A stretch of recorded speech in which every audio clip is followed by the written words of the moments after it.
Satyabama Institute of Science and Technology, Chennai and Sriperumbudur.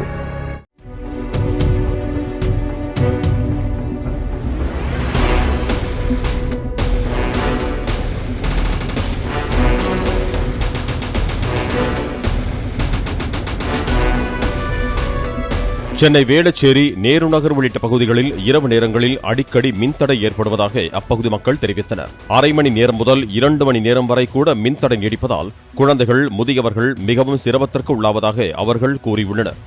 மின்வாரிய அலுவலகத்தை அழைத்தால் முறையான பதிலளிப்பதில்லை என்றும் அவர்கள் குற்றம் சாட்டியிருக்கிறார்கள்.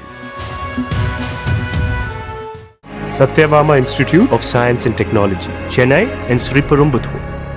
பிளே ஸ்டோர் மற்றும் ஆப் ஸ்டோரில் இருந்து பாலிமர் செயலியை QR கோடு மூலம் பதிவிறக்கம் செய்யுங்கள். செய்திகளை உடனுக்குடன் பெறுங்கள்.